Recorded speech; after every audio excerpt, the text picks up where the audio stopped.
Hello, my biddies. How are you today? I'm good. Um, Tired from this weekend. Kids will wear you out. My husband, like, I can't. Yesterday was all, I can't wake up. I don't know why I can't wake up. Because you're old, man. Because you're an old man. Because you are an old man and you cannot handle toddlers anymore. But they're so cute. They're so cute. I got some pictures of them that were just adorable. And the youngest one actually took a nap on Saturday. Shocker. Of course, the older one was gone with Bubba. If you haven't, um, or if you're in the area, or yeah, if you're in the area, either living here or um, visiting, now's the time to go to the Henry Ford because the Lego display is up. And they put it up on Saturday. My husband went and put his cars up, and the 4-year-old put little cars on there. He's so cute. So cute. He was very happy to be there. He likes the trains. He likes the trains a lot. I think they visited the trains like 3 times. He went in the big train like 3 times. He's so cute. And the little one's a terror. I love him, but he's a terror. Okay, reality roundup. I don't have anything. I didn't watch Bailin' Out Loud yet. Didn't watch Sister Wives this morning. They're skating on. You'll just have to wait. Sorry. Not really sorry. So video editing, like I said, I've been trying to get where I chop these up a little bit and put them on either as shorts on different platforms. And I also want to chop them up and put together under one subreddit. Worked on that a little bit this weekend. I actually did get to manage to to work on that a little bit this weekend. But I decided that I found a new video editing software and I downloaded it and got rid of the old one that I was using because it wasn't going to work for what I needed it to do. And then I discovered that the old video editing was actually better than the new one on one part of what I want to do, and the new one's better on everything else. So I re-downloaded the other one yesterday, so we'll see how it goes. Maybe I'll get some of that done. Don't count on it. I have put in the description a link to a New Yorker article that covers aphantasia, hyperphantasia, and severely deficient autobiographical memory. If you're unfamiliar with those, check it out. Hyperphantasia sounds scary, like scary. Like you can drive yourself insane with it. Terrifying. At least with aphantasia, you don't have that problem. Oh, and just for a special treat, I'm going to show you my that came up. I don't set it. It's just random whatever Bill Gates put up there. Isn't that pretty? That is Mono Lake, California. It's so pretty. Lovely nighttime shot. So maybe that'll make up for the reality roundup. I doubt it. Anna's been going to town, guys, on on TikTok. She's been going to town lately. See, I told you, they lie. They lie. All right. So anyway, I hope your weekend was good. Mine was good. It was tiring, but it was good. The kids are obsessed with Pinocchio right now because my husband had to watch Pinocchio last week, like a week and a half ago, and they have not stopped talking about it. I hope they learn the lesson, not lying. Don't lie to people.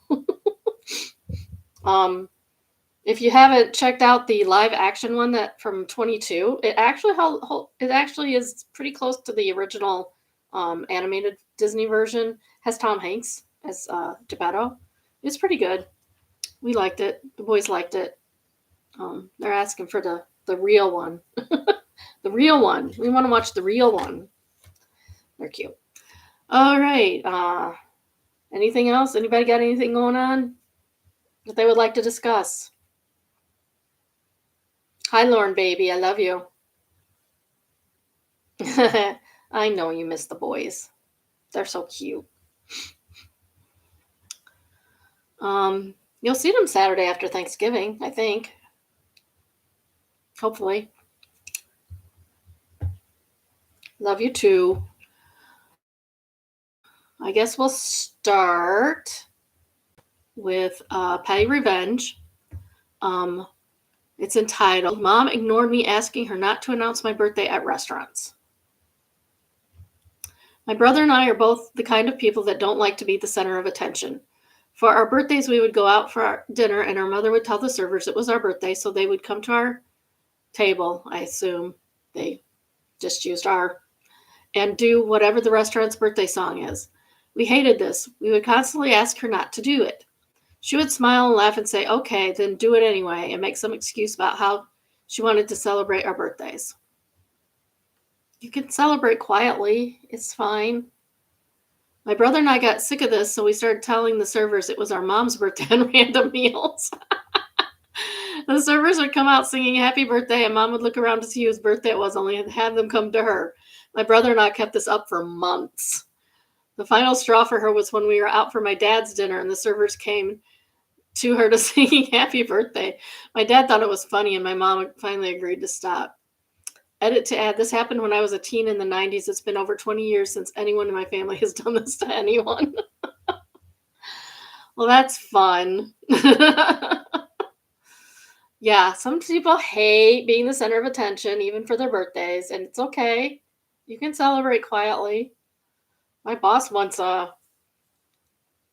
quietly asked a server to bring me birthday.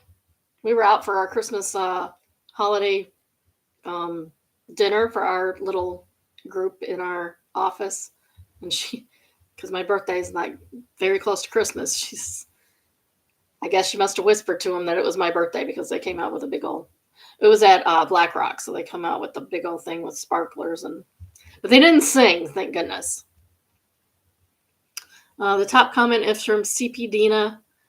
My mom would do this. I hated it. She also insisted she was 29, well into my 40s. I finally got her to stop the birthday shenanigans when I told her, if you tell them it's my birthday, I'll tell them how old I am and that you're my mom. Yeah. Okay. So don't tell people you're 29. Tell them you're 5 years older than you actually are, and then you'll look really good for your age. That's how you do it. All right. Our next one is from Am I the Jerk? AITA for refusing to pay my brother's utilities after he threatened to sue me over using my own storage unit. That's weird. Throwaway because my brother Liam, 31 male, is currently living in my parents' second home about an hour away. But for some reason, he still uses my apartment address where I live for college as his legal mailing address. He's been doing this for like 2 years, saying it's easier. How is it easier to drive an hour for your mail? I don't understand. I said okay at first because I love him, but honestly, it's been a headache. I keep getting his tax stuff, random bills, and junk mail. A couple of months ago, I got my own self-storage unit in my building's basement. It's small, pricey, and I mainly use it for art supplies since I'm an art major. Liam found out and basically decided it was free space for him. He filled about 60% of it of boxes of important tax documents that he couldn't keep at the house. I told him I needed it cleared within 2 weeks because I had a huge supply order coming. 2 weeks go by, nothing. I asked again, he blows up. Says it's his mail coming to my address. He technically has rights to my storage too. No, are you on the lease? So no, you're not on the lease. It's not your address, sir. And if I touched his stuff, he'd sue me for destroying important property. I thought he was joking, but he wasn't. He threatened legal action over my $60 a month storage unit. Fast forward to this week. I found out he hasn't paid utilities on the house for 3 months.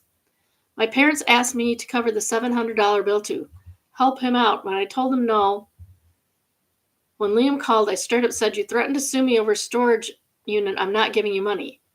This is a kid that's in college. He does not have $700 to just give away to somebody. Now my parents are calling me heartless, saying I'm letting him freeze over a petty fight. They say $700 shouldn't matter that I'm holding a grudge. But for my side, I'm tired of being walked on. So Reddit. AITA for refusing to pay my brother's utilities after he threatened to sue me over my own storage unit. Just cut out the whole last part of that. Are you the a-hole for refusing to pay your brother's utilities? No. Those are your brother's responsibility. You're responsible for your own utilities. And stop having your... This sounds like a scam. He's doing some kind of scammy stuff. He's having his mail sent somewhere else. He's filing a bunch of papers somewhere else. I think he's doing something, money laundering or something. It's weird. It's really, really weird to me. Lovely Dreamer says, NTA, but also if you let him use your address for mail, it's residency. Have him fix it immediately. Box Beast says, return to sender, address he doesn't live here. Trust me, he'll find another address to use. How about your parents? They can collect his mail for him. Yeah. We used to get people, don't get me started on grifters, Christian grifters, at our campground, and they would use the campground address as their home address. They didn't live there. They didn't have an address. They ran around in their camper all year. Crazy people, by the way. So yeah, so we would just send stuff back. I mean, like their health stuff. They would come in every year, go to U of M hospital and get a bunch of health work done, and then disappear. We didn't know where they were. I started sending them all back. Return to sender, return to sender, return to sender. Not messing with that stuff. This is not return to sender. This is not a residence. It was not anybody's residence except the manager that lived there.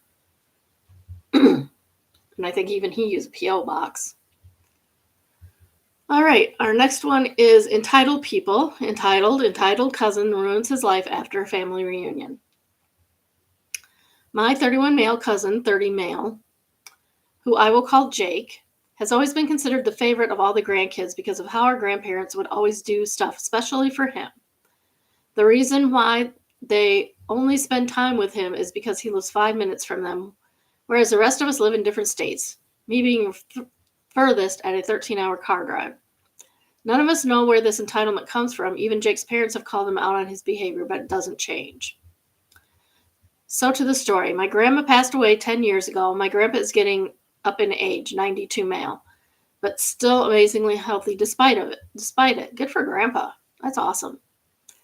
My dad's aunts and uncles were having some discussion with him leading up to the summer family reunion regarding future funeral costs, making sure his will was up to date, insurance, etc. We get to the reunion this past August, and all is going well until Jake starts to make a comment about he's totally getting the house and Grandpa's refurbished cars. Grandpa rebuilds old cars with my Uncle Jake's dad. We all ignore him like usual. Which seems to upset him, so he decides to prove it to us and ask Grandpa directly about the will. Grandpa gathers all 9 of the grandkids together and tells us that his major assets, house and cars, will be sold and divided equally among us grandkids. Good for Grandpa. Good for him. That's how he should be done. Jake lost his crap because despite the years of being told that he loves all of his grandchildren equally, he still believed he was the favorite and would therefore get most anything from the inheritance. It got worse when he realized that this included our step-cousin Aaron, 25 female, who despite being in the family since 12, wasn't even a real grandkid. Oh, that makes me mad. So this devolved to literally the entire family ganging up on Jake, hurling all kinds of insults at him for things he said. The reason I'm writing about this now is I just got off the phone with another cousin an hour ago who told me Jake was arrested last night for trying to steal one of our grandpa's cars. Go, Jake. Go, Jake. But since he never actually helped those things, the idiot tried to steal one that didn't even work yet. It's always the morons, isn't it? So from what I heard, Jake is currently sitting in a jail cell with his parents refusing to bail him out. And my grandpa has a meeting with his attorney on Thursday to remove Jake from the will. Ooh, Jake ain't getting nothing now. Way to mess that up, Jake. Edit. Just to clarify, Grandpa had discussed this in advance with all of his kids, my dad, aunts, and uncles. And as everyone is well established in life, they were happy to let the money from the house and the car sales go to the grandkids. Everyone will still be getting a sentimental item too, of course. Edit 2.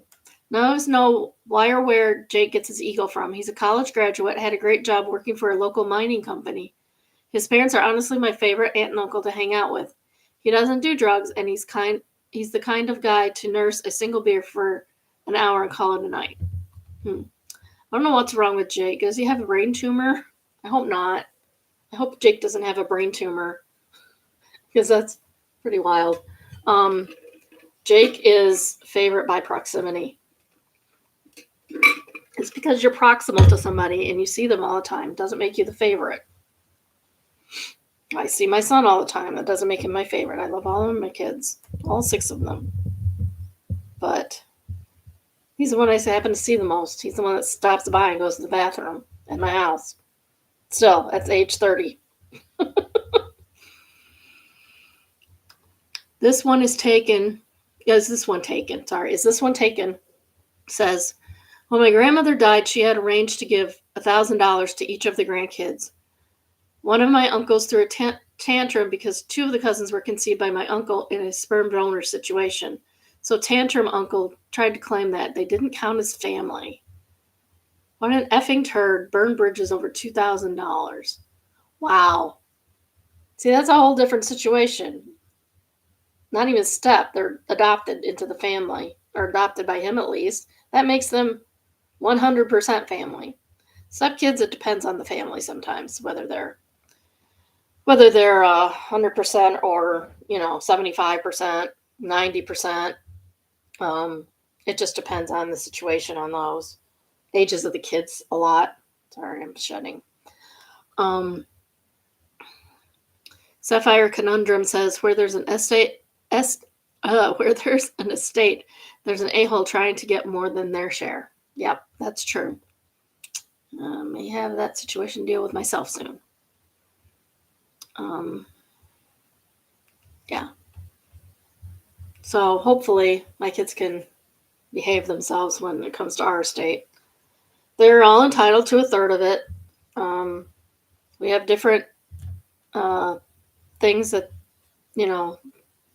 that they're beneficiaries of, and there's always that 1% left over.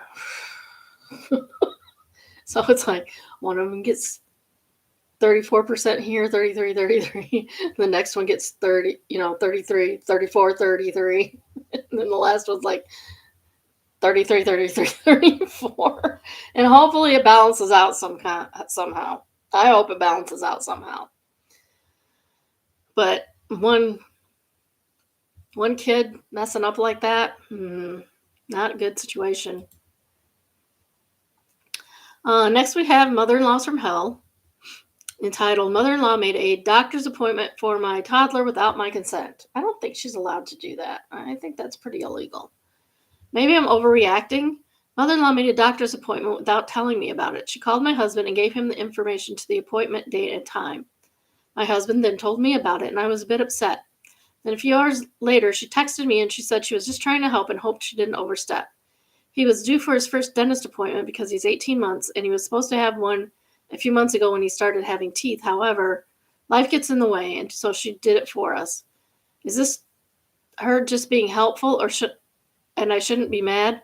Or should you at least have called to text me or my husband and let us know she was thinking about making the appointment, just to give us a heads up? First child, I don't know if I'm overreacting. Well, first of all, make the appointment. Make the appointment. It doesn't take that much time. It does not take that much time. Nolan says, mother-in-law is helping when you ask me if you want to go something for me. Overstepping is when you decide to do it and then text me after the fact. Yes. Yeah, mother-in-law was wrong too. Everybody sucks here. Everybody. Like, make your appointment or let your mother-in-law make it. Let her make it if you want. Maybe she's better organized at that, or has less stress in her life, and she can do that for you if you're both willing to work it out. But she shouldn't have done it without your permission.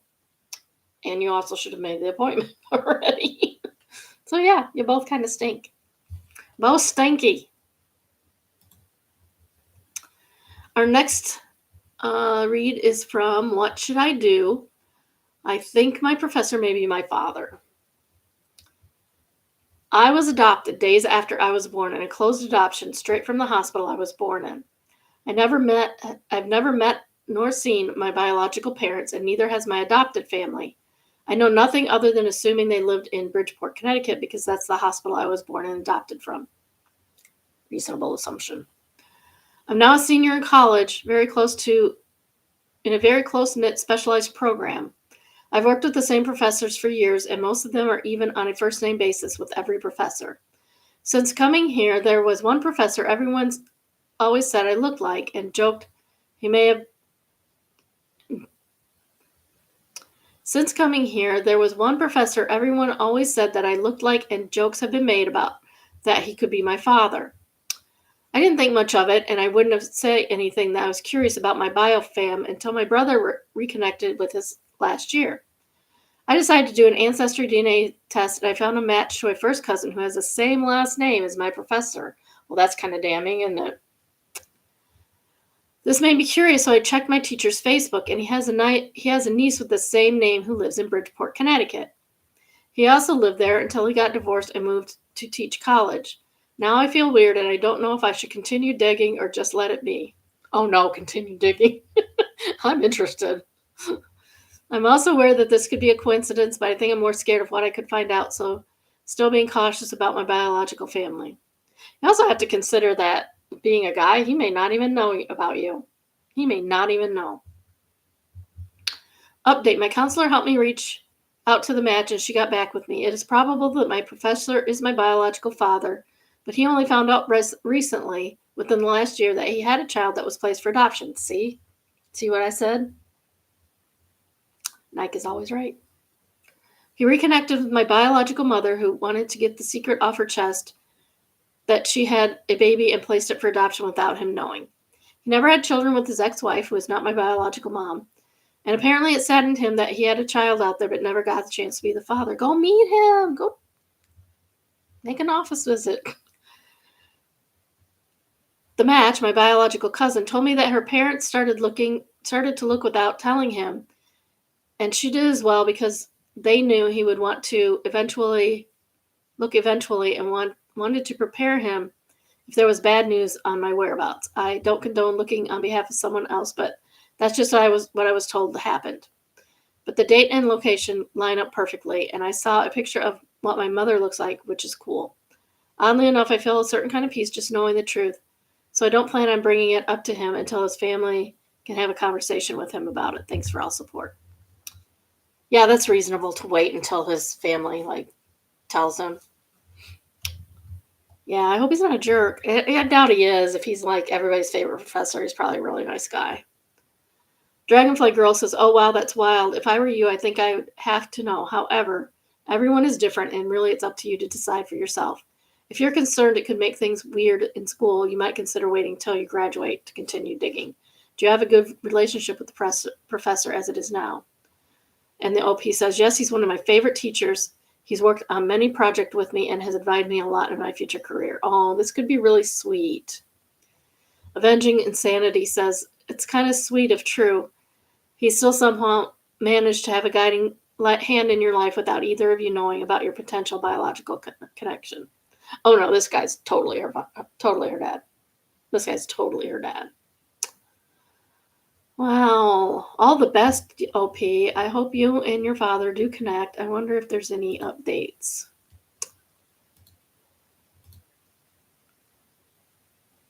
I don't know why it's taking so long. No, that's the last one. That's the last one. So, yeah, I hope she updates us sometime. So I would really want to know. That's cool. That'd be really nice. I bet he would be really happy if he knew that, yeah, she's my daughter and we get along well. And because you already kind of know him a little bit, which is really cool. So you know he's not a jerk, even though sometimes that happens. Our next read is from Malicious Compliance. You demand to carpool in my car? Buckle up, cupcake. I was working for a biz as a principal firmware engineer. Commute was an hour each way on the best days. Oh, that's too long to drive. Leased an EV, which would barely get me there and home, but was carpooling qualified. New coworker lived nearby and proposed that we carpool so we could use the carpool lane and save him 20 minutes. Wasn't about to ride with him in his car due to his poor vision and subsequent lack of situational awareness. He asked if he could ride with me in my EV. Declined as I didn't need him to use the carpool lane and his extra added bulk might exceed the limited range of that early EV. He complained to our manager who demanded that I accommodate him. Be a team player for once, don't you know? Decided to offer carpooling with him in my pumped up Resto Mod 71 Datsun 240Z on a Friday morning. Turns out he didn't like the volume of my music, the velocity of my car. He ended up taking an Uber home that evening and never bugged me about carpooling again. Yay, team. Yeah, just turn the music, just play awful music. I walked out of the shower yesterday to opera music. We are not opera people. My grandma was, but we are not. I'm like, oh, it sounds like grandma in here. My grandma loved her some opera. She did.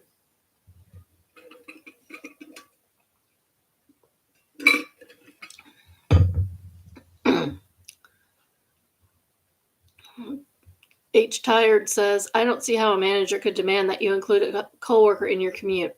Good for figuring out how to make the coworker not want to ride. Yeah. Yep. You did good. You left him in the dust. I don't blame him for not wanting to. But I am also a fan of helping out people if you can. He could have paid you. That would have been okay.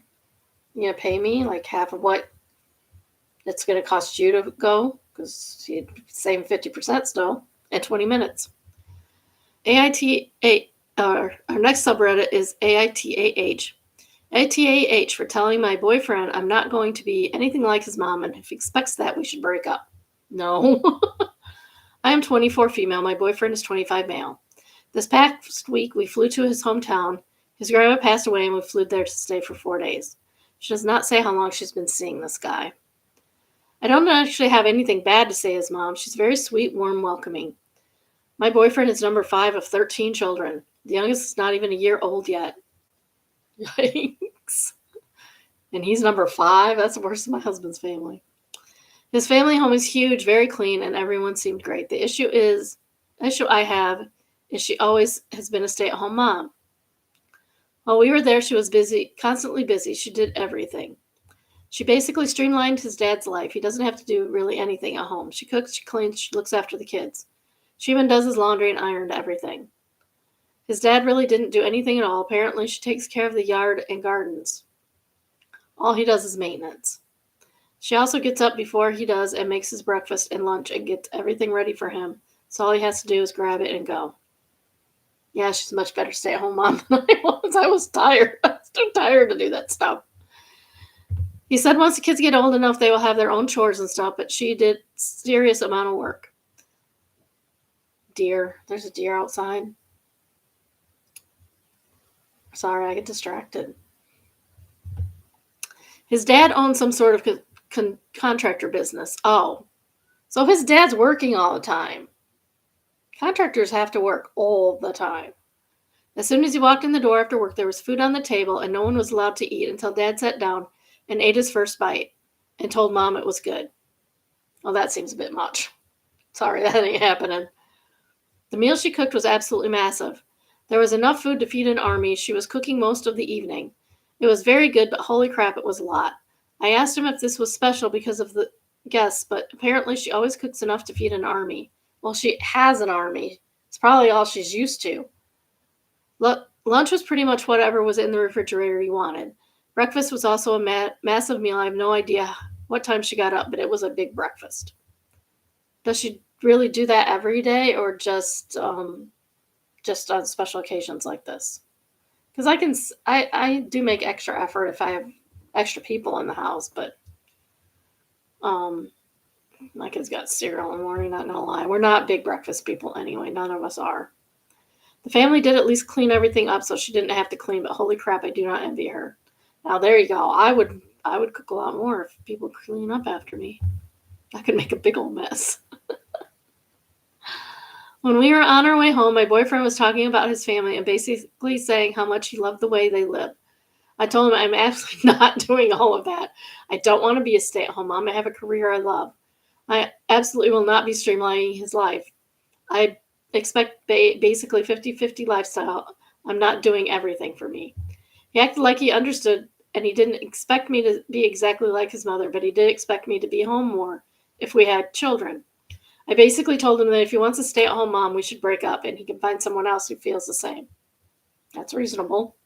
If your expectations do not line up, you should not get married. Now he's upset and basically told me he wanted some time. I haven't heard from him since Monday. I'm not sure what to do. And holy crap, I was not expecting this to go sideways. I thought maybe 10 replies max. I just got off work. I'm so sorry. So to answer some questions, the oldest 8 children are all adults. They do not live there. They were just there for the funeral. The funeral was for his paternal grandfather. I do not hate his family. I just don't want to do that. They were all very nice. I believe his parents are happy. They seem affectionate toward each other. I have no idea how old his mother is or when she started having kids. I assume she's in her early 50s. She looks similar in age to my mom, who is 53. If the youngest one is not even a year old yet, she is not in her 50s, honey. She's in her early 40s, most likely. So early 40s, and the oldest is how old? Well, this one's 25, and he's the 5th one. So probably 10 years. She started having babies when she was like 5. Unless there's some twins in there somewhere. Holy cow. She started when she was young and had a lot of kids. Says she looked similar in age to my mom, who is 53. I do believe this relationship is older. I agree we're incompatible. I plan to call him tonight. Inevitable Quiet says, it's weird. I grew up in a family where my father worked a lot and my mom did most of the housework outside of car crap and lawn work. I did not grow up thinking I needed a woman to do these things for me. I grew up thinking she looked exhausted and that my dad could have chipped in more so she wouldn't be so tired. She just wasn't happy. She wasn't unhappy or anything. She just did everything and would apologize all the time for things my dad just didn't like. That's kind of sad. You shouldn't have to apologize for just living. I don't want a partner to take care of me like some grown man-child. I want a partner and I want to take care of them as much as they take care of me, no matter who is earning the paychecks. Good guy. Somebody sweep this guy up. This guy. Inevitable Quiet. Red flags or green flags. Green flags all around for you. Reggie B says, same, both my parents worked outside the home and high-stress jobs. My mom still ran the house, and my dad took care of yard work and basic maintenance. We all still got old enough for her chores and still remember getting him mad at all 3 of us kids because mom was washing dishes after her complete hysterectomy, and she kept having to sit and rest. I just remember thinking that if he hadn't gotten up to help her either. Now they are much older. My mom is done, and if he doesn't help her, she leaves him to fend for himself. Good for her. Good for her. Yeah. I mean, it's fine if that's what you want to do. If one person is, like he said, he's a contractor. He's working all the time, especially in the summer. If in the winter, when he's not working, he should step up. If he doesn't, he's kind of a jerk. My mother-in-law was a wonderful mom. But she loved it. She liked being a mom. She wanted 12 kids. She wanted 12 kids and got like a little over a basketball team. But she was a wonderful mother. And the next one is deleted. So we'll have to go back to... Neighbors from Hell. That's not it. Oh, shoot. I accidentally closed the wrong one. There we go.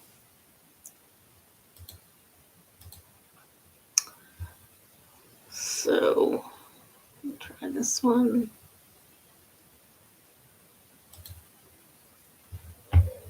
All right, I found a different one. Put the date in. I realized that when I did all the stuff for last month's Reddit reads, I put the wrong dates in. I put the wrong dates in for the earlier this month. So that's nice. That's fun.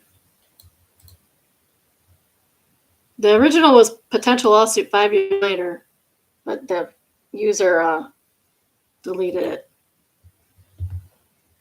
Yeah, I guess my brain wasn't working. It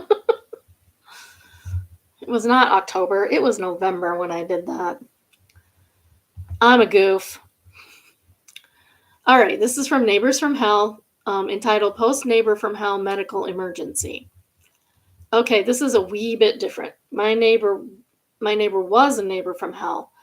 I've lived next to him for 20 years. It turns out his wife, who passed away about 3 years ago, was the bad influence. I hate speaking bad about the departed, but after she passed, he became a completely different person. Nice, accommodating, complimentary, etc. Well, that's weird. Anyway, tonight, my wife and I were talking in the living room after sunset, and through our curtains, we see a flashing red and blue lights.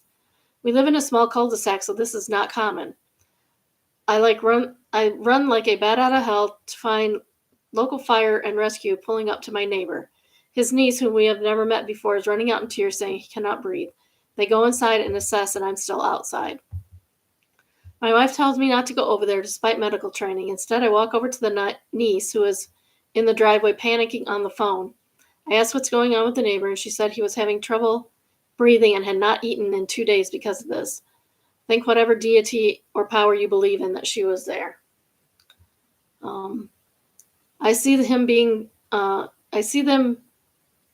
bringing him out on a stretcher. He is responsive and trying to adjust to the oxygen mask. They load him up and tell me where he was going. She does not have a car as she's visiting from out of state.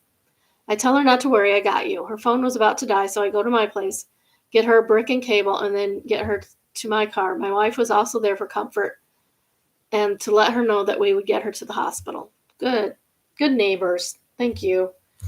Green flags for the neighbors in this situation.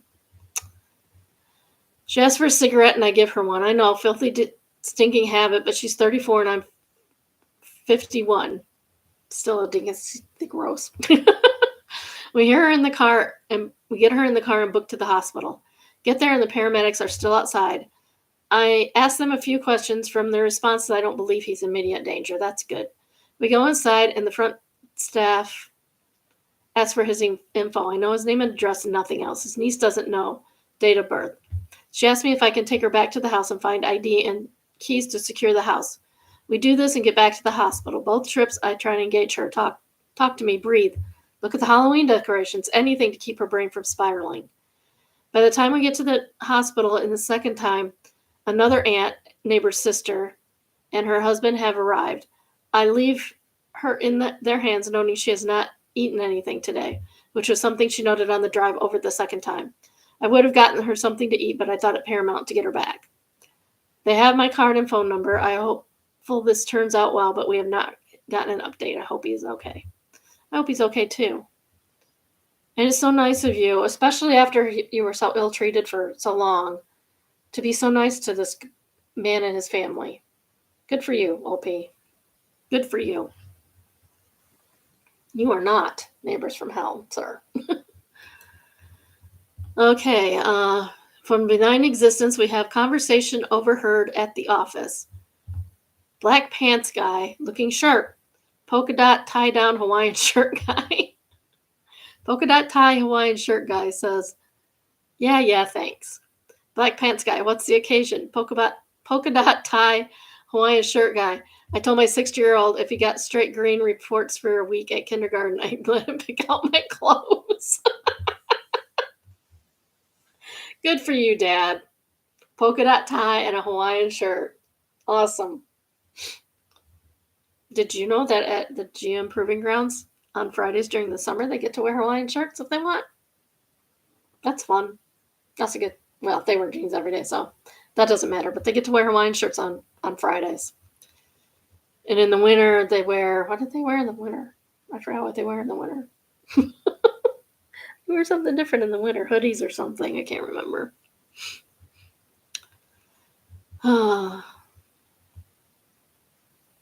Yeah, that's cool. That's a good dad. Good dad. Green flags for this dad. We're getting a lot of green flags today. It's a good day. I like it. Okay, update. That's an update. 9 months pregnant and my mother-in-law is making me lose my marbles. Let's see if we can find the original. Let's see if we read it already.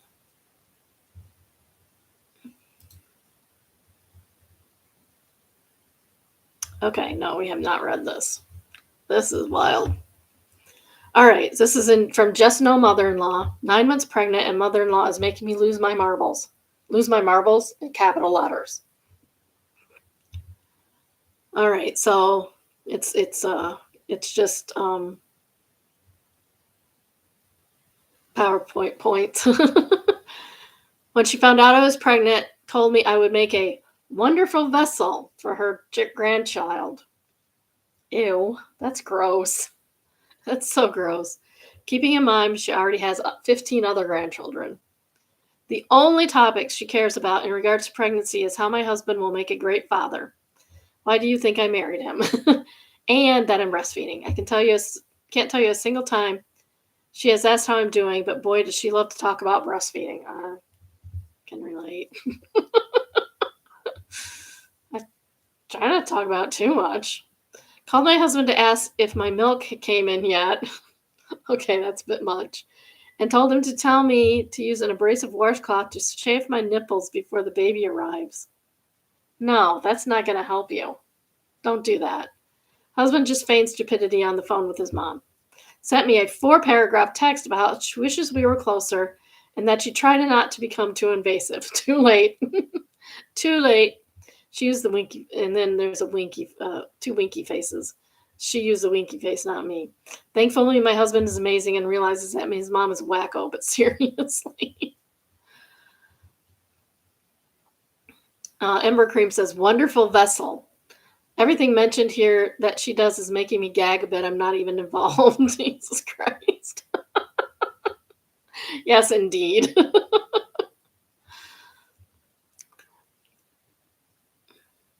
I can't read that. That somebody answered, my mother-in-law, who I actually adored, continuously screeched at me after my daughter was born. Little mother. Little mother. I was 38 years old. All right, so the update.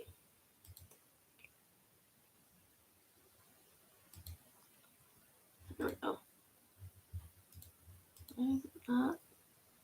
Hello? Just do that. Okay. So update. Update, and if anyone cares, because I feel like this is a healthy channel for postpartum rage. Mother-in-law was not informed of when I was induced. Husband calls her several hours after delivery to let her know the baby is born happy and healthy. Congratulations, that's awesome. Her response, do you want me to visit tonight or come tomorrow morning? Plus the added guilt trip of, well, he's your baby. When husband told her she could maybe visit us at home a few days once we were feeling more settled. I mean, that's not that bad.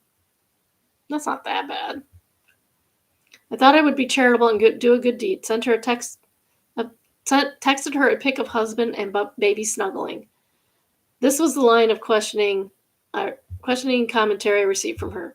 My 2 baby boys. I kind of understand that as being a grandma. When can I tell everyone? I mean, at least she's asking. I'm so honored to be the first person to know about your pregnancy and his birth. Yeah, you weren't the first person, dude. Would like to add that's in fact not true. I teach high school and even my students knew before her. Told you that wasn't true. Can my husband tell his family? Can my live-in grandson tell people? Live-in grandson is so honored to know about babies were such a special moment for him. Well, yeah, I mean, 90% of this is not that bad. Nary a thought, question, or congratulations, just a big F you to me. Told husband I'm not speaking to her anymore, and he agreed. Wow. I mean, that seems extreme. That seems a little extreme. She's excited. I get it. She's just kind of unaware, I think, of how she's coming off. I think that's salvageable relationship if you don't go. No contact, honestly. You guys, I broke my mouse. Did I tell you this? I broke my mouse and now I'm using a wired mouse and I hate it. I should know not to throw my mouse on the ground. Okay, it wasn't on purpose. Yeah, I agree. It might be just a tone thing, and she just seems to be looking to set boundaries when, honestly, she's asking. She's not going out and doing it like a lot of mothers-in-law do. And like I said, I think this is salvageable. I think you just have to, be patient. Maybe try and make friends with her a little bit. Need your Chan clause. I don't know what that means. Your DH's reply should be, yes, your baby boy holding the baby boy I made with the most amazing woman in the world is just precious. Since this is our news, we've already announced his arrival to everyone, so no need for you to announce my wife's pregnancy or delivery for us. Also, I know you didn't ask, but wife came through like a champ. She's exhausted, recovering, and utterly enchanted with our son. I'll let you know when we are all ready for vaccinated mass visitors. Then he silences his whole family and focuses on you, your brand new little man. Congratulations, speedy and thorough recovery, Mama. Yeah. I think they'll be fine. I think going no contact over that's kind of extreme. That is overreacting. If you put that in, am I overreacting? I would say yes, you're overreacting. Next read is from Retail Hell. The You're Scanning Too Fast guy reported me. It's flared, customers suck. Every Thursday and Sunday, this old dude comes in through my line, then complains when I scan too fast and threatens to report me. For what? Honestly, I don't even scan that fast. I used to do the 1 Mississippi, 2 Mississippi, 3 Mississippi, because he will grab my wrist or the scanner out of my hand if I don't. Sir, keep your hands to yourself. This is assault. Grabbing the scanner or the person is an assault. Well, this guy started berating me on how of a crappy worker I was for scanning too fast. I started crying and my coworker asked what was wrong. I told him that the guy started yelling at me because I was a crappy worker for scanning too fast. Now the old dude reported me for talking crap about him. Old dudes need to be banned from the store. Banned. Goodbye. Snark Overlord says, don't allow him to touch you. Yeah, no kidding. If he grabs your wrist, yank it away while yelling, don't touch me. Keep your hands to yourself. Then report to management for harassment and possibly the police. Exactly. Someone replied to that. That was the biggest takeaway for me. No customer should be grabbing an employee's wrist. If someone did that in the store I worked at, I would make it my mission to get that person banned from the store. He should be banned from the store. He's assaulting the help. He's assaulting the employees. He should be banned. And once he's banned from all the stores in town, maybe he'll... Okay, I can't do that one. Just not doing that one today. I do have to mark that I didn't do it, though.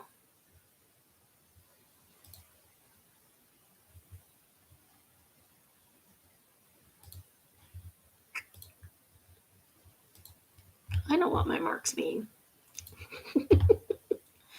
I don't have any extras on that one, so we're just skipping one of them. Sorry. We'll do something tomorrow. I have a lot of them anyway, so it's not that big a deal. The next read is from Am I the Devil? And it's entitled I'm Tapped Out Just Reading This Crap. It's originally from am I the a-hole? AITA for thinking my wife's discipline is too harsh. My wife and I have 4 kids, 13-year-old twins, 8-year-old, 4-month-old. Postpartum depression with our last baby, and she also often struggles in a sense of her not being able to turn her brain off, but she's getting better, but she's still snappy at times. I mean, that's understandable. Get tired with a 4-month-old. 13-year-olds are just draining in themselves. I currently work 12-hour overnight shifts 5 days a week, and she works 20 hours a week from home. That's a lot of work, dude. 12 hours, 5 days a week is a lot. Due to this, she has the kids constantly, and she's very, very touched out. Ever since she gave birth, our oldest 3 have been over the top clingy and seem to be reverting back to toddler stage. That's not unusual. That's very common. Like our daughter, one of the 13-year-olds, earlier asked my wife how to plug in the microwave. Or all of a sudden our 8-year-old's asking his mother to help him find clothes and tie his shoes for him again. That's normal. That's kind of normal. It's a desperate cry for attention. We're all in therapy, both individual and family therapy, and the therapist is helping us work through it, but it seems to be getting worse. Like we can't even plan a family outing without the kids, without the 3 older ones gripping onto their mother or walking so close in front or behind her that they are tripping her and refuse to watch out when told. So it has been absolutely hell, but like I said, we're trying to work through it with therapy. Well, 2 weeks ago, my wife implicated a rule. I think he means implemented, not implicated. 2 weeks ago, my wife implemented a rule that no one was allowed to talk to her when she had her headphones in or when she's taking a shower. As I'm sure you guessed already, the kids were even bugging her endlessly during those times, and my wife stated she needs an effing break and silence for everyone to stop hanging off her arm. I mean, I get it. I do get it. You kind of have to grow some patience when you have kids. She even snapped the other day saying, none of you do anything for yourselves? No? Why do I have to wipe your butts for you while I'm at it? Because her son, 13-year-old twin, asked her where his cup was instead of moving the coffee pot to look for it himself. Then asked her at the same time to make him mac and cheese despite knowing how, because yours tastes better. Of course it tastes better when somebody else does it. That's just normal. She was in the middle of feeding the baby, so she snapped. Anyway, no one is allowed to bug her under any circumstances when she was showering or when she has headphones in, maybe once a week for the headphones, showering every other day for maybe 10 minutes, so it's not a huge ask. Yeah, that seems reasonable. Sometimes you just need a few minutes off. Of course, hubby could not work so much and step in a little bit too. Anyways, I get a text from my son earlier saying Mom is grounding us and taking our stuff away for a week. Then 0 response. I go home about an hour later. My wife is livid. All the kids' electronics are piled on the counter and all the kids are in their bedrooms with the door shut. I asked what happened and she said she went to take a shower and the kids came in 5 times in a 10-minute period. So she grounded them from everything for a week and sent them to their rooms. Okay, why are they coming into the bathroom? Do you not have a lock on your bathroom door? I feel she's being too harsh because I know they just wanted her attention. Now she's pissed at me for making her feel bad for needing a effing minute to herself. AITA. ESH. Everybody sucks here. The kids suck, the wife sucks, the husband sucks, everybody sucks. People need to start working together. Dude needs to step up and help his wife. She should be getting a shower at least once a day, not every other day. She should have an hour to herself every day, not once a week. 13-year-olds, they do need to step it up. What'd you do to these kids that they are not semi-self-sufficient already? You have 5 years to get these kids self-sufficient because that's when they'll be 18 and they can go live on their own. Don't have to, but can. But yeah, you need to teach your kids how to be self-sufficient. If I tell you, no, I'm not making you mac and cheese, you need to go make your own mac and cheese if you know how to do it. And you at 13, you should know how to do that.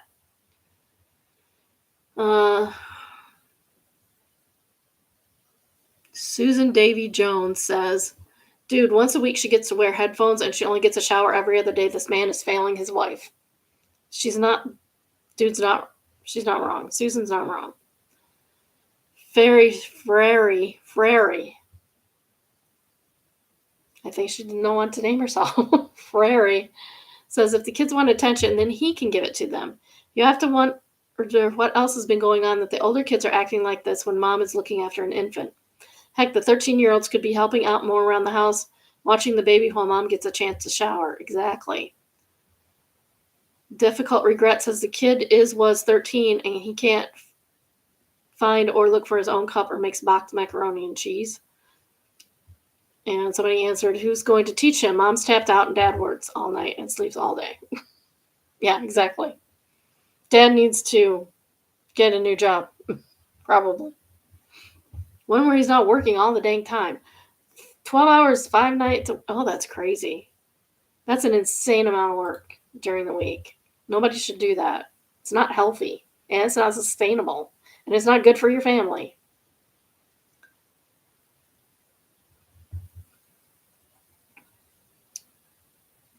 This one's from Server Life, and it's entitled, You Watched Me Unlock the Door for You. It's a meme. It says, we opened, wow, it's kind of slow in here, huh? We opened 3 minutes ago. It would be slow if they opened 3 minutes ago. Why do people even comment on that? I don't know that I ever commented on that. I've commented if it's crazy busy. I've said something to let them know that, they don't have to run around for us, hopefully. But if it's slow, who cares? Who cares? That just means you're going to get your stuff faster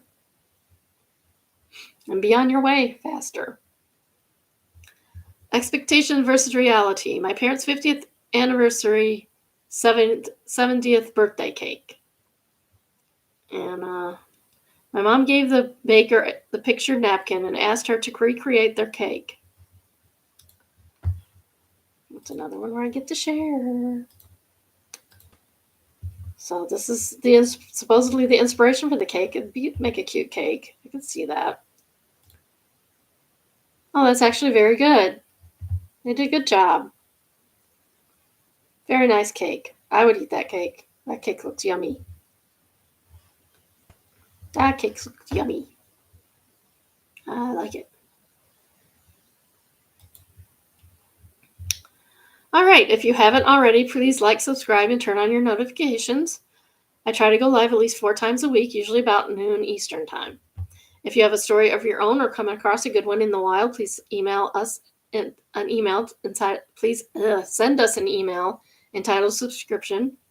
If you would like to make a email link to the current day's live, which I will send anytime between half an hour and 10 minutes before, you can send an email entitled subscribe. The email is biddybrunchbunch, all one word, at gmail.com, and the address is also in the description. Also, tell your friends, tell your enemies, tell your family.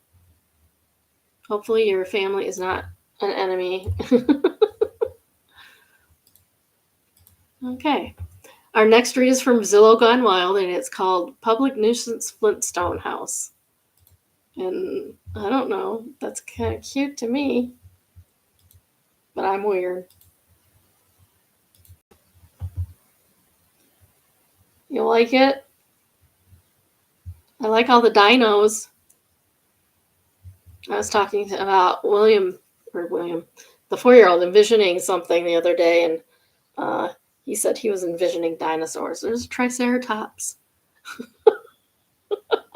He's a funny kid. He's a really funny kid. Oh, there's the front door. Oh, it even looks like it on the inside. I love the modern appliances. This is cool. I mean, I wouldn't want to live there, but I might want a vacation there sometime. Oh, does he? Lauren says he loves seeing shapes in the clouds. I like doing that too, though. That's fun. That is a kind of cool house. Not gonna lie. I love how everything's built in. You ain't getting that stuff out. Little plushies. Oh, that's so cute.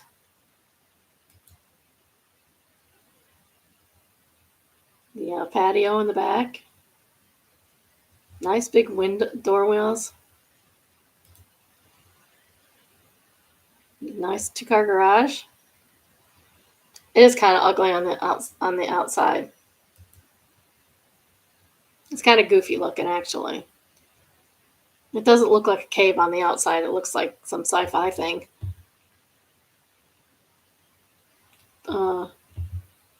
Lost in Space on the outside, Flintstones on the inside.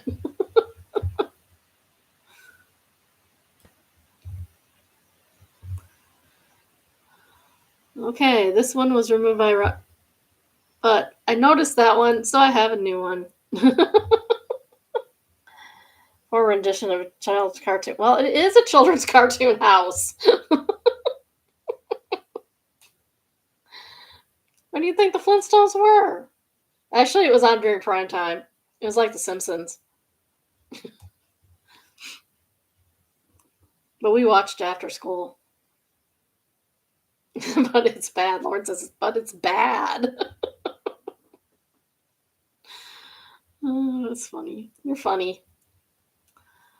Okay. This one is, am I overreacting? AIO, am I missing something here? Is saying condolence is a bad thing. What's up, bro? Unfortunately, I won't be able to make it to your housewarming party. My grandma just passed away, and I'm going to make a trip to somewhere tomorrow. I'm really sorry to hear that. My condolences are with you and the whole fam. Let me know if there's anything. If you need to talk, I'm here anytime. Condolences? Did you really say condolences to my family? Have you lost your mind? Get the F out and don't ever message me? Huh? Huh? No, they're not overreacting. Oh, I forgot to share that.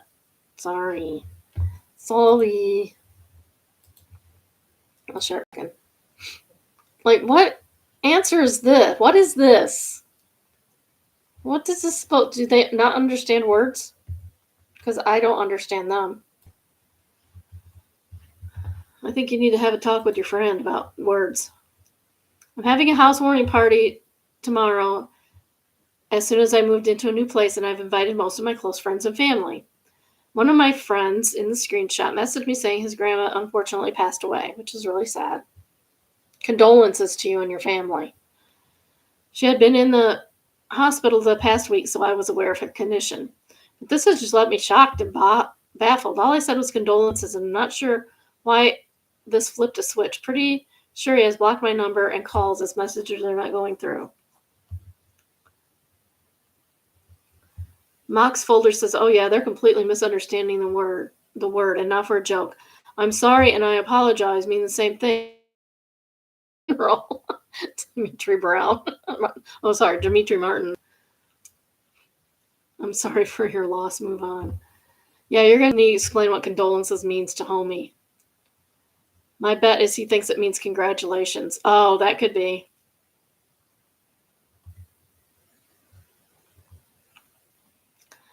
Rena Senpai says, this made me laugh so hard. Imagine someone saying congratulations because they think it means condolence. Yeah, I think, well, if he has you blocked, that's a shame, but I'm assuming you have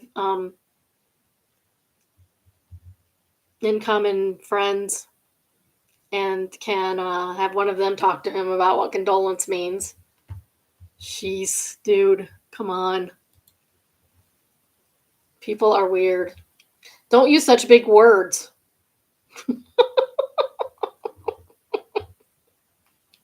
Maybe it's the big words throwing him off. Maybe he doesn't understand big words. Okay. Next we have traumatized them back. Creepy security guard kept harassing my female coworkers. And it's flared as matched energy. Creepy guard kept harassing my female coworkers over the phone. I got tired of it and decided to play his game, and he didn't like it. For context, I worked in a CCTV monitoring for the better part of the last decade. This particular exchange took place right at the beginning of COVID. It is pretty routine for us to collaborate with physical security guards on properties we monitor. That makes perfect sense. Guards usually call in when they're arriving, leaving the property, or preparing to do their rounds, so our operations center is aware of the activity. There was this one particular guard on the West Coast, we'll call him Gary, who would always try to flirt with my female coworkers if they were unlucky enough to get his calls. A lot of it was typical old man stuff, calling them beautiful instead of their names, commenting on their pretty voices. But over time, he started getting bolder and was going from just annoying to straight up creepy. If I remember right, the tipping point was when he asked one of my coworkers what she was wearing, as if she showed up in her office gig in lingerie and fishnets. I'm wearing khakis and a brown shirt. Jake from State Farm. She sidestepped the question and finished the call with way more professionalism than that dickhead deserved, then told the rest of us what happened, and I could tell she was kind of shaken up by the interaction. Since we worked nights, there was really anyone she could report to right away, and by the end of her shift, she just wanted to go home and didn't want to go anywhere. Oh, she should have just sent an email to the manager. That's all you should do. Send an email. Exactly what happened, exactly when it happened. Because that kind of stuff can hold up in court. Contemporaneous notes. Always. Cut to next shift around 9 p.m., which was his usual call time. The phone rang and Gary's number popped up. By that point, we had his number memorized, and most of the people in the room were reluctant to take the call. I don't even know what got into me, but I picked up the phone and put on this over-the-top, sassy, flirty voice, sort of him from Power Girls given my deepish voice. Side note, Gary had a cringe nickname for himself, Mr. World Security. Oh my God, this guy sounds like a winner. Which used to be a play on the company's names, changed slightly so I don't dox him. We knew what he looked like because, one, we see him on camera just about every night, and two, during one of his earlier attempts to flirt with one of the girls, he shared the URL to his crappy WordPress website for his security business, and on the landing page was a picture of him in his security uniform, flexing his biceps. Oh, this guy. Can't. I was joking, but the guy's ego was just that massive. I decided to use this knowledge to my advantage.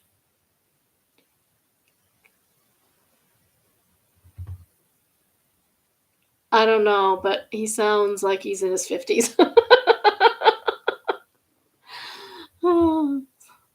I don't know how old he is. It doesn't say. Yeah, it doesn't say. He's either in his 50s or he's just an incel. Okay, I decided to use this knowledge to my advantage. I don't know why there's a that in there. Well, hello, Mr. World Security, I said. How are you and those big chocolatey muscles doing tonight? I could feel his discomfort through the phone. He replied, hello, sir. I have arrived and will be beginning my rounds, sir. I refused to let him off. That's easy. What's wrong, Gare Bear? Not in the mood to play tonight? I was hoping we could keep each other company for a while. You know, have a little fun. Giving borderline phone sex line energy. I swear I don't know where any of this came from. This little character just popped out and took the wheel. By this point, you could almost hear his paper-thin masculinity shattering. In an aggressive, offended tone, he said, listen, bro, I don't know what you heard, but I don't get down like that. This ain't that, so you need to start acting accordingly. That's when I dropped the act and in my normal voice said to him, yeah, man, I totally get it. I wouldn't want to make anyone feel uncomfortable by flirting with them against their will. Well, during what should be a professional conversation, that would be really not cool.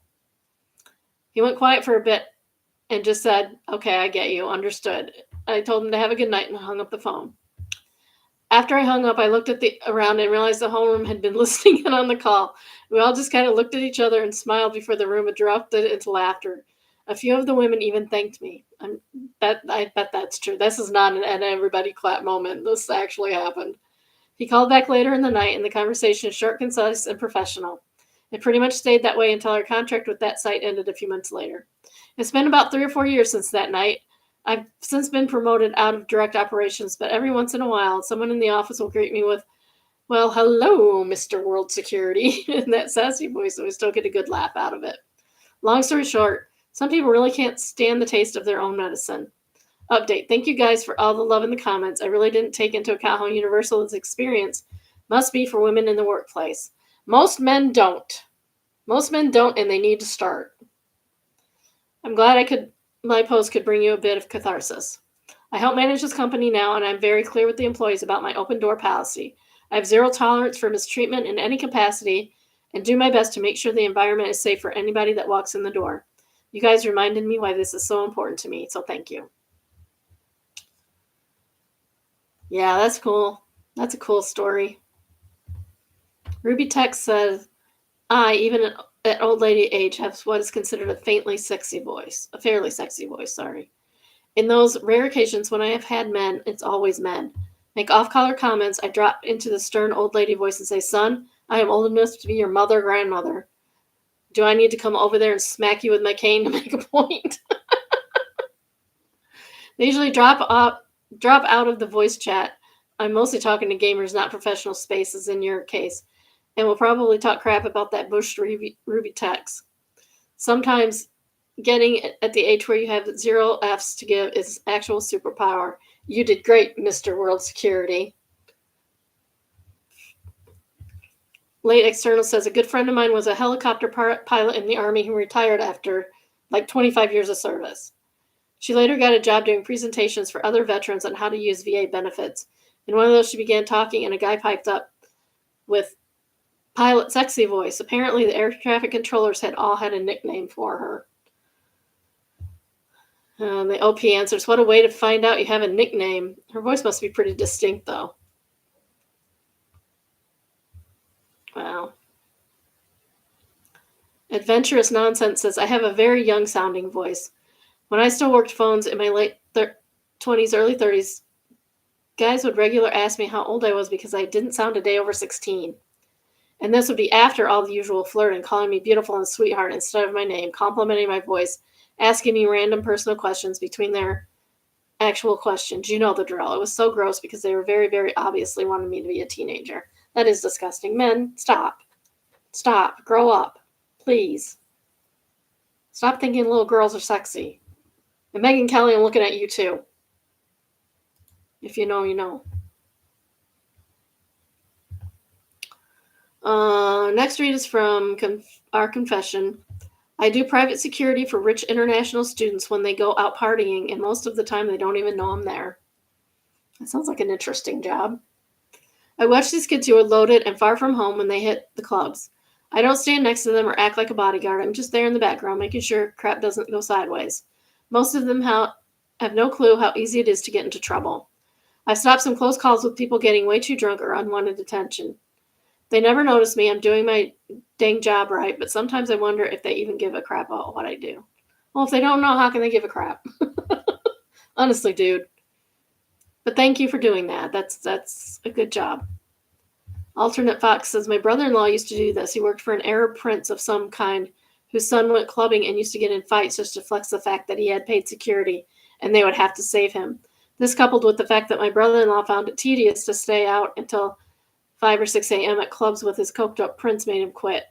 He now does security for rich banker's wife in Hong Kong and likes to play golf at 6 a.m., so somewhat of a less stressful gig. Personally, I'd rather stay out till 6 a.m. than stay up till 6 a.m. than get up at 6 a.m. And the OP says, yeah, if you have the wrong client, it could be crap. Yeah, that's pretty wild. That is pretty wild.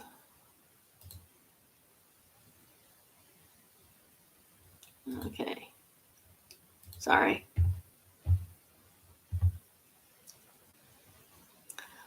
Our next read is from Am I the A-hole? AITA for not letting a kid eat my food. And it has been flared not the A-hole. The other day I was at the mall with my boyfriend and our 2 kids, female 5 and male 6. We are eating a bag of roasted chestnuts when this kid, around 10 years old, starts hovering around us. Now I admit I'm not the biggest fan of any kid that doesn't belong to me, so this alone was already annoying me slightly, but I still smiled to him. Then he calls my son over and whispers in his ear, and I knew it was about the chestnuts. My son nods yes, and the boy comes up to me and reaches for a chestnut. I moved the bag and said, "No, you'll have to ask your parents." My boyfriend got upset, calling me rude, and handed the chestnut to the boy. The boy leaves, and I tell my boyfriend he shouldn't have done that you don't just give food to a strange child. The boy then hovers back and says without a word, snatches 2 chestnuts from the bag that my boyfriend was now holding. I stand up and say very firmly, sorry, but you can't take our stuff like that. Go to your parents. He put them back and ran off. I think the kid had no manners, but I wasn't going to let my kids think it's okay to accept anything from strangers or that it's okay to be pressured into sharing. My boyfriend doesn't agree, and he thinks the kid trusts us because he saw we had kids with us ourselves. I think he was just selfish, so AITA. I'm kind of torn, actually. I think he asked the other kid if he could have one, and he was asking for one. He wasn't just taking it. But you should teach your kids to say no if you think the answer is supposed to be no. Maybe his parents sent him over there. You don't know. You didn't talk to them at all. Maybe his parents sent him over to get one. But yeah, especially when it comes to nuts, you probably shouldn't be giving random children things. You could kill them. And the first comment is, I'm right. I like this person. NTA, your boyfriend could have killed the kid. Does your boyfriend know the kid is not allergic to nuts? Absolutely never give food to kids without talking to the parents first. I always ask the parents, can he have this? But I'm also reasonably generous. Except for when it comes to my peanut butter cups. Don't ask for those because you are not getting any. You're not getting any of my peanut butter cups. Those are mine. Oh, geez. And this one was removed by Reddit because it's I don't work here, lady, which does not.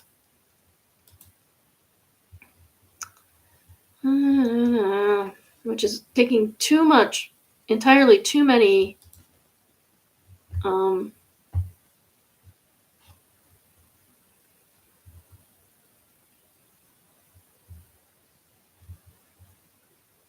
something about finding good bread.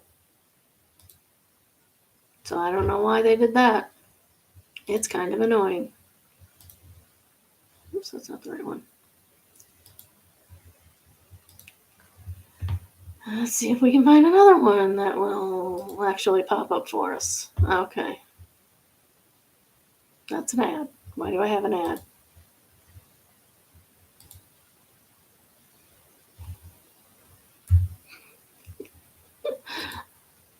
Sometimes the ads pop up in the middle of them. That one was removed. This is the problem we're having. I guess I'll just delete that one. Okay, finally found one. I don't work here, lady. I do not know why they are deleting everything on that subreddit right now. It's ridiculous. Okay, this is from I Don't Work Here Lady, entitled, "Hello Amazon, I'm calling the police on one of your drivers." This happened a while ago when I owned my fulfillment company.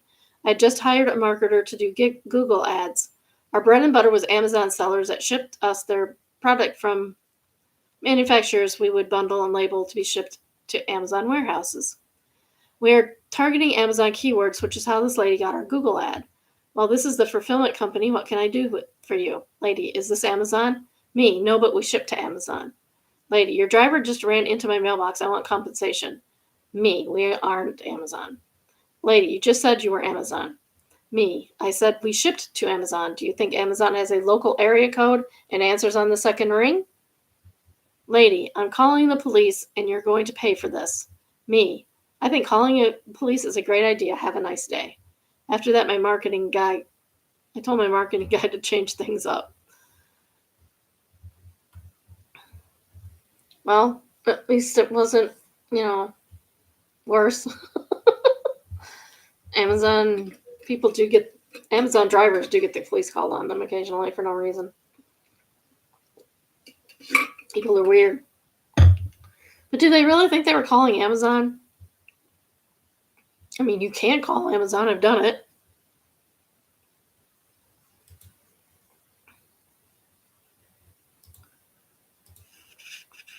Okay. Okay. This is from subreddit Overheard, entitled Sick Dog. Guy in the waiting room at the vet attempted to calm his dog with the following words. It's okay, girl. You're going to be okay. I know you're scared, but you need to be brave if you want to feel better. You want to talk to mom? Yeah? Okay, let's call mom. To the receptionist, excuse me, can I please get the Wi-Fi password? Receptionist, of course, the password is password, as in password, but with the word pause, like animal paws. It's supposed to be cute or whatever, but it's actually cringe. Anyway, it's written on the board over there. Guy, I see it, thank you. Receptionist, you're welcome. Guy with the dog ends up connecting to the Wi-Fi and proceeds to video call a girl before angling his phone to include the dog. Guy, look, Sadie, it's mom. Girl, Sadie, over here, girl, it's me. Dog notices the girl waving enthusiastically on the video call and begins to whimper with overwhelming sadness and uncontrollable tail wagging. Girl, aw, my poor baby, do you want to come home? It'll be over soon. No more butterflies for breakfast, yeah? Guy, we're next. I wish us luck. I'll call again later. Girl, don't forget to buy fresh thyme. You still remember what time looks like. Guy, time will tell. Girl, wow, okay, good luck. I love you. Guy, I love you too. Guy with the dog said goodbye and continued to comfort his dog until the two of them were eventually summoned to see the vet. Oh, that's sweet. That's really sweet. Poor Sadie. I hope Sadie feels better and doesn't eat butterflies for breakfast anymore.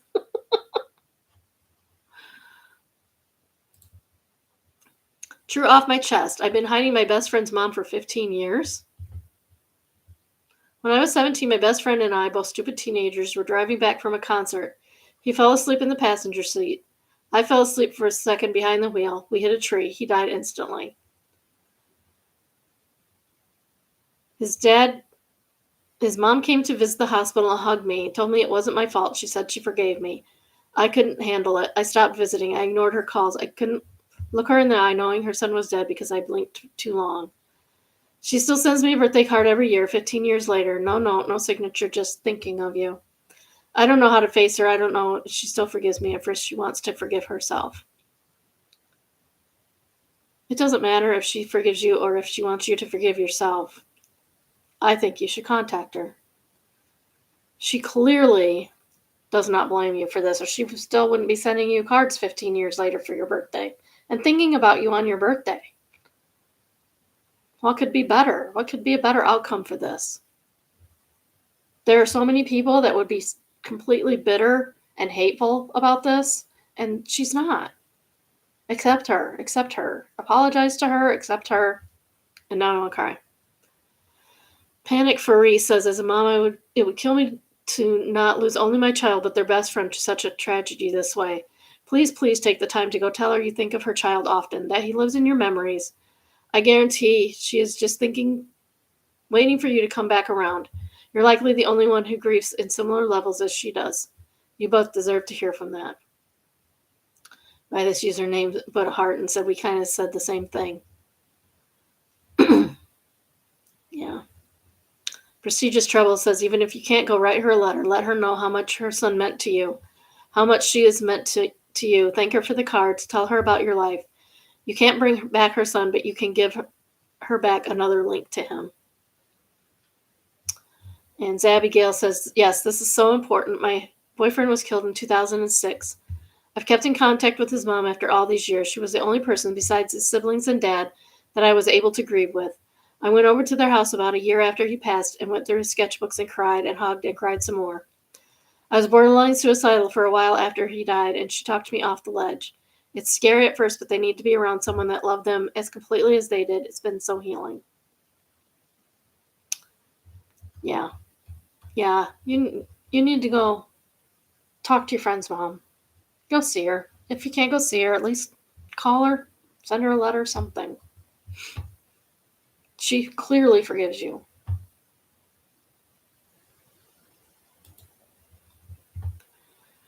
And what do we do? What do I do? It says, I'm so confused. Am I pregnant? Hello, I've been feeling really nauseous, having severe headaches, so I took a test, not sure if it's positive or not. I don't know if you'll be able to see this. But there's the faintest of lines in the pregnant column. And it is not like this. It is like this.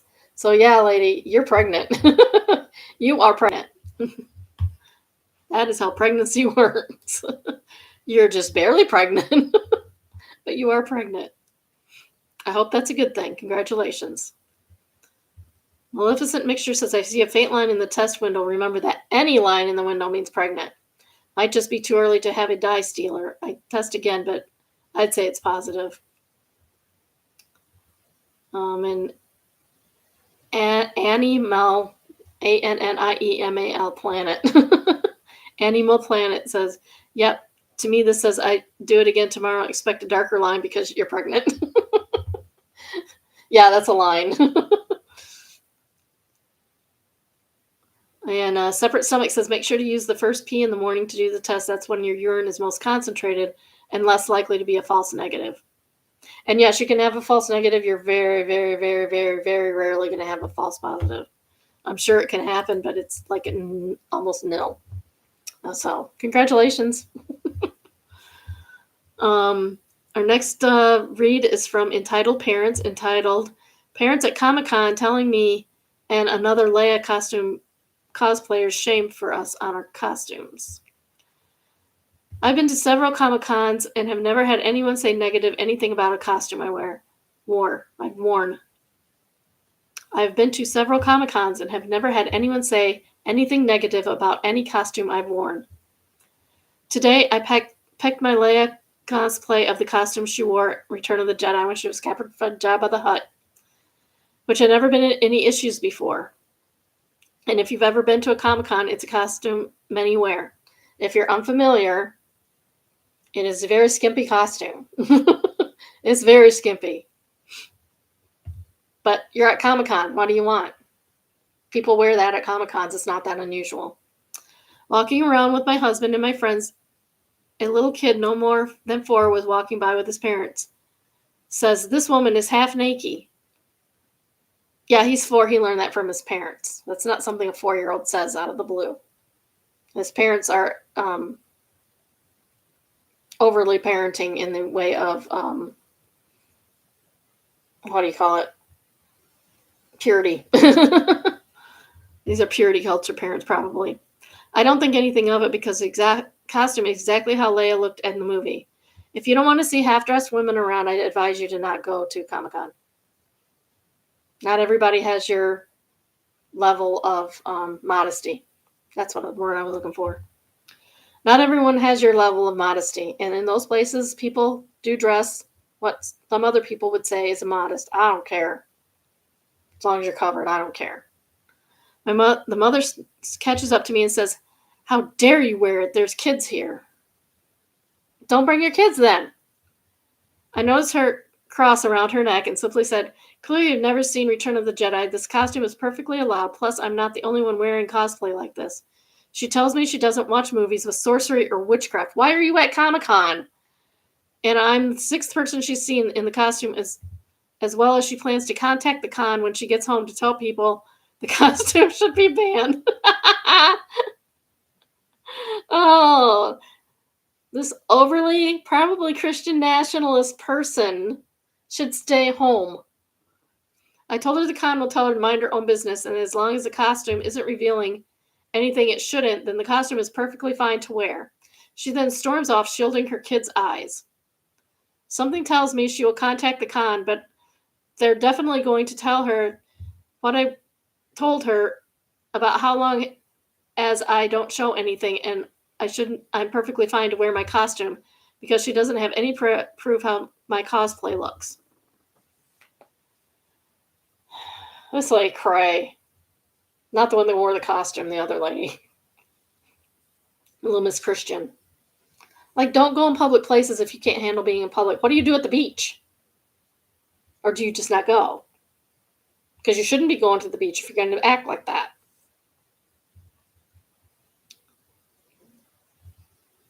Lisa Left says, so what are they actually doing at Comic-Con? Weird. Exactly. That was my question.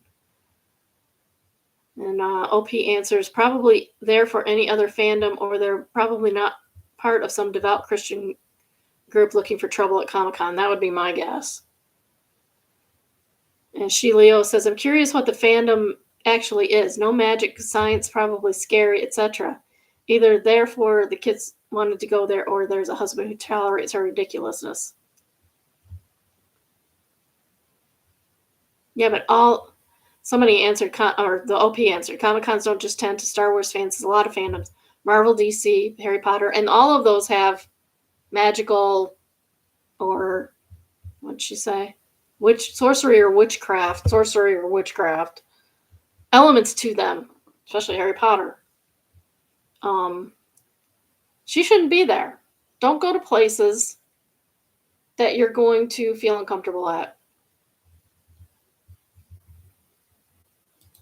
Irritating people. People don't have to live by your rules. They're your rules for yourself. You don't get to set boundaries for other people. You set boundaries for yourself. If you have a problem with the way people are going to dress at Comic-Con, don't go. If you have a problem with how people are going to dress at the beach, don't go. It's not that hard. Next we have Bye Bye Job. It's entitled Alabama Police Chief Resigns after video allegedly shows him sexually harassed teen dispatcher. Oh my. So this was in al.com, at al.com, which is like an Alabama newspaper. He stepped down after alleged harassment of a young female employee. What a jerk.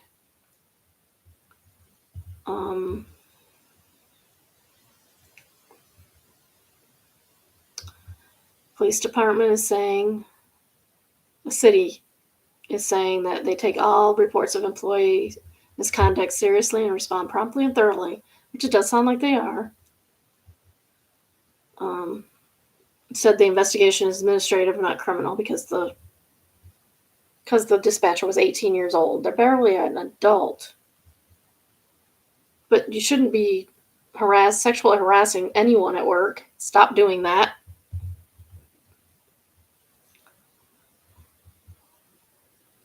He played with the top of her head. She shoos him away. And then he leans way over her, and they both appear to look at the dispatch screen. Then he grabs her head and pulls her toward him while he is standing and she is sitting. Who does stuff like that? And you all know what this is implying. He continued to get extremely close to her and then puts his hands around her neck as if playfully choking her. Another employee saw the video and reached out to the teen and asked if she was okay. The teen said she was scared to death because it's her first job and it involved the police chief. And she wasn't going to say anything. Thank goodness somebody else stepped in for this poor girl. And what a creep of a guy. Do you want people doing that to your kids?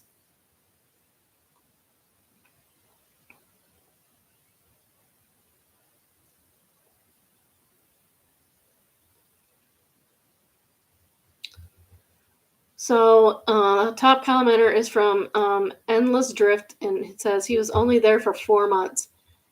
He was there, and he was this comfortable displaying this disgusting behavior. Something tells me if you dig into his past, he should have had his badge revoked years ago. Yeah, if he was only for 4 months and he's already doing this to somebody, what did he do with his last job? He resigned on Monday after serving for 4 months, but he was comfortable displaying this disgusting behavior in late August, some 6 weeks earlier. So he was only there for 2.5 months. Somebody says, nah, they probably just moved him. Somebody else said he worked at a high school. I can't imagine this. I mean, I know my daughter was sexually harassed at her job because she was a server, and they all get sexually harassed. I don't think it was her boss. Although he's been accused of that too. I wonder whatever came of that. I have not heard. All right. The next subreddit is Oh No Consequences, and it's entitled, I don't work, do chores, or look after my own child. Why doesn't my boyfriend do nice things for me anymore? And it's from Am I Overreacting originally. AIO, after I asked my boyfriend why he doesn't take me on dates anymore. He listed a bunch of things he doesn't like about me. Maybe you should break up. My boyfriend, male 27, and I, female 28, have been together almost 5 years. We have a pretty good relationship. We genuinely enjoy each other's company. Ow, sorry, my knee. No major problems all this entire time. For the past year, however, he has not taken me out on a real date. He only ever just wants to do something simple like walk around the mall, order food, and watch a movie at home. I have been making date night or trip suggestions for months, and he never shoots them down, but he just kind of moves past it without taking it seriously. Well, I finally became a bit upset and asked him why he doesn't ever make plans for dates or want to do anything romantic with me. It's really been making me question the relationship and hurt my self-esteem. He became pretty frustrated, basically listing out a bunch of things he doesn't like about me.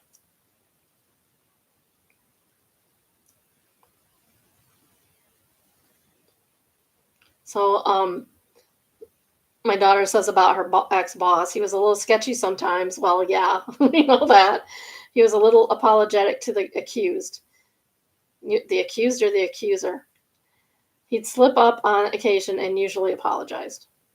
Well, at least he apologized and knew he did wrong, unlike this guy, apparently. All right, this was the gist of it. I don't try to dress nice even when we go out, even though I dress up to go out with my friends. I don't wear makeup or do anything with my hair when I'm with him. I don't watch my weight. I don't clean up around our apartment. I've been neglecting him sexually. I sleep all day. All day. I never cook for him. I force him to do all the chores. I never wanted to try any of the stuff he likes to do with him. The last one he said really ticked me off. It's not like I'm going to come home and get my things sucked afterwards anyway, his words.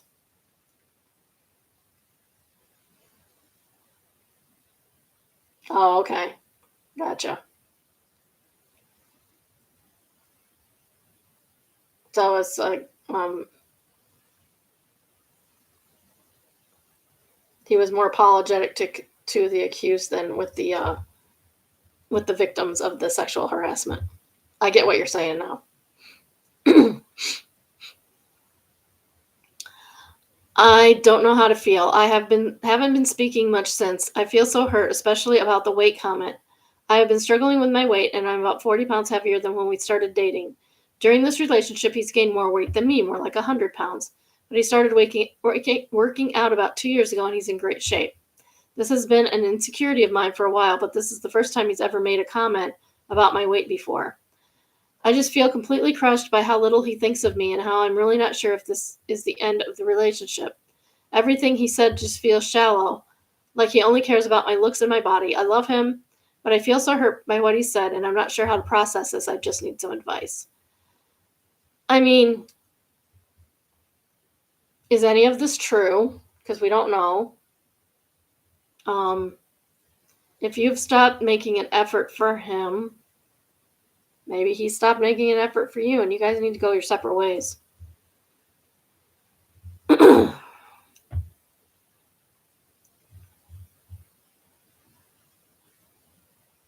Okay, so is the OP? No. Okay, so somebody must have looked at the comments on that, because Bad Bandit says, quote, he gets mad at me for sleeping until around 11 a.m. to 1 p.m. That's a long time to sleep. There must be something wrong with you. And then taking a nap later in the day. To me, this is ridiculous. I don't have to get up for work, and my daughter's school is on the way to his job, so he takes her. It's easier. No reason that I should force myself to wake up early and be exhausted just so I can stay home all day. How late you staying up?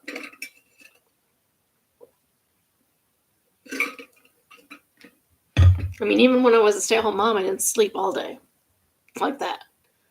I'd be mad at OOP too. She doesn't roll out of bed until late morning, early afternoon, but still takes a nap later in the day. She also can't be bothered to get her butt out of school to take her kid to school. Out of bed to take her kid to school.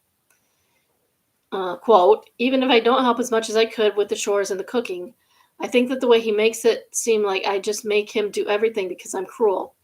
I have ADHD, and it's legitimately difficult for me to stay on top of things like that, which he knows. It's another reason I have so much trouble with getting my weight back down. I also have ADHD, and I managed to take my kids to school, except that 1 year. That 1 year. And my husband did it, and I didn't know my kid was making his own lunches in like second, third grade. Must have been second grade. Could have been first or second grade. But I made dinner every night. I got dinner on the table. Sometimes when you have ADHD, you have to learn what works for you to remind yourself to do things. And I have a hard time with it. I get it. But I make an effort. Sometimes it doesn't work out so well, but I do make an effort. And Bad Bandit says, yes, the old insert X condition here as to why she can't be bothered to cook clean, get up at a reasonable time, take care of her kid. Funny thing is that there are millions of adult and children living with ADHD who are managing, yet our poor inept OOP just can't. If you're doing that badly, you need to go get some counseling. Quote from the OOP again. He always wants to do stuff that is so out of the way that I have no interest in. For example, he likes to go fishing or go to the national park that is nearby.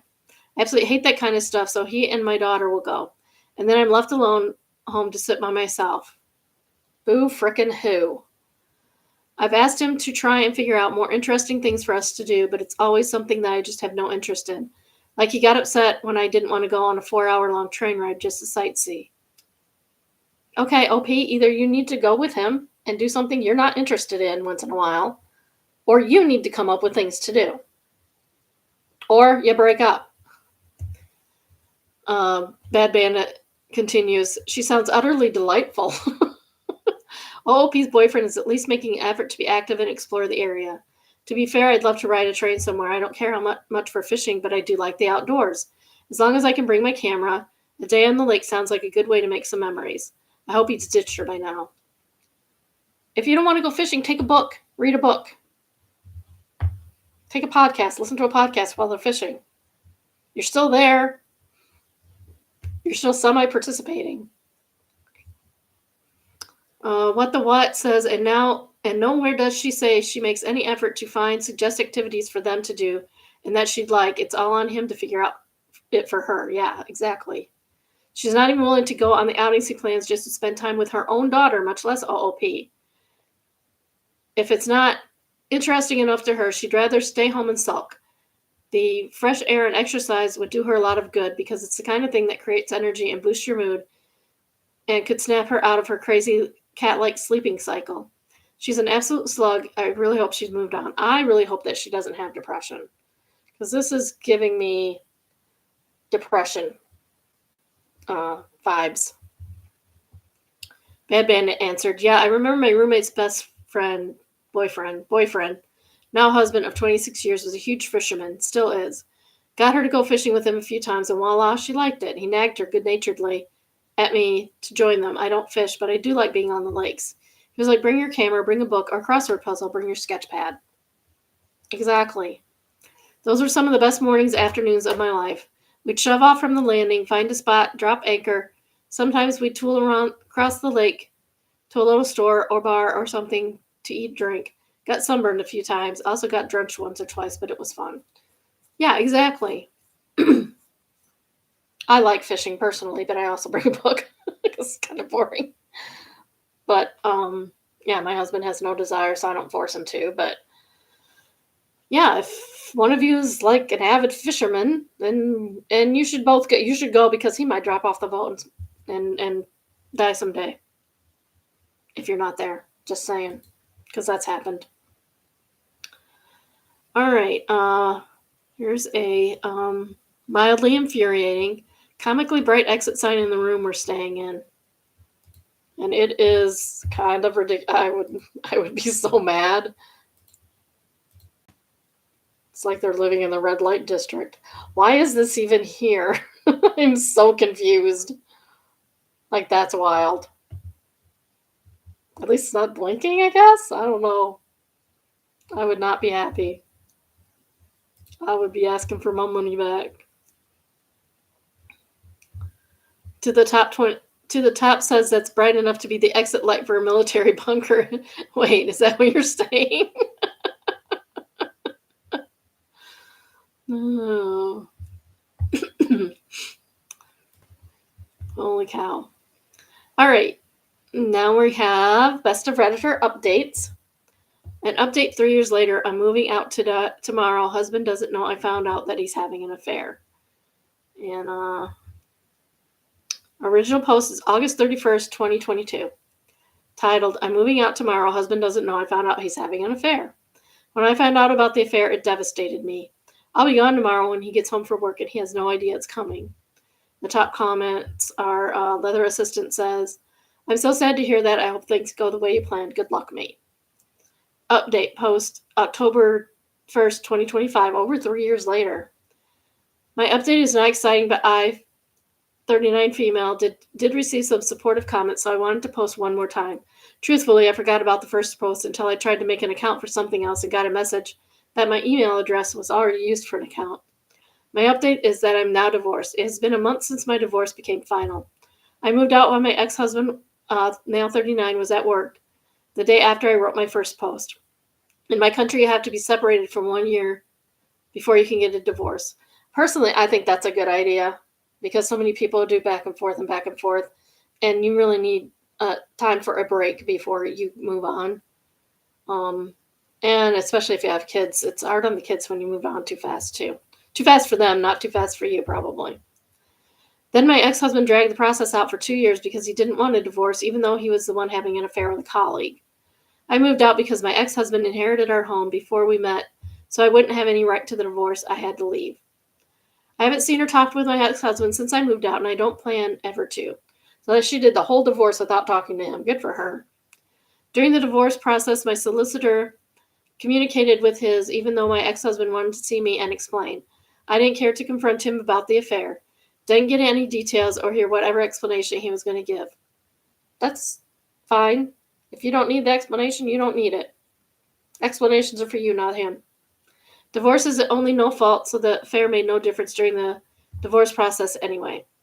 We had been married for 10 years when I left, but he broke my heart, and I don't need to see or talk to him again. I have a life without him. That's my update, boring as it was. If you left a supportive comment, thank you for doing that. Top comment from Broad Sharp. I hope you're able to find peace and happiness, OP. Stop Thinking It's Me says, why would you drag out a divorce? It's exhausting all the way around. People do. I don't know why. Just Calling in 6 says, this was my husband. He drug it out even though he was engaged to someone else already. He refused to sign the divorce papers. When he had a health scare, she got my super snotty with me. I said, you're his girlfriend, but I'm his wife. If any decisions need to be made, I make him. If he dies, everything comes to me. Becomes mine. Then I told them both if something happened, I would tell them to pull the plug. I'd have him cremated and throw his ashes in the trash. He signed the papers within a week. Good for you, Just Calling in Sick. Good for you. All right. And I have a TikTok to watch from Made Me Smile, which I have to share, of course. I don't know what this is, but it made them smile. And it says, thank you, human. So we will watch.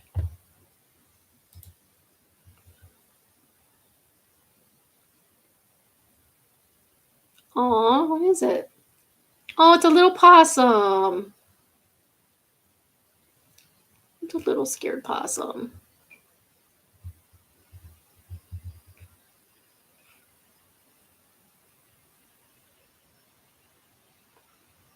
Okay, run.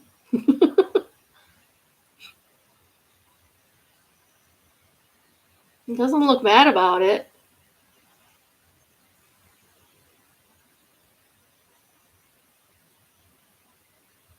Where are they taking him? Oh, now he looks kind of mad about it. Now he's looking kind of mad about it. And off he goes.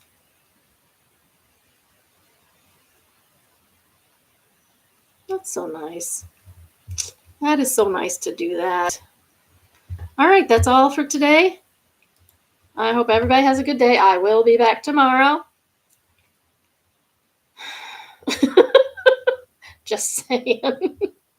I'll be back tomorrow. hopefully everybody has a good night. I hopefully will sleep again tonight. I slept last night pretty good. So have a good day, biddies. Remember, don't judge your friends. Judge the people on Reddit with us. Or reality TV, which I will not watch. I'm going to go watch skating now. Bye.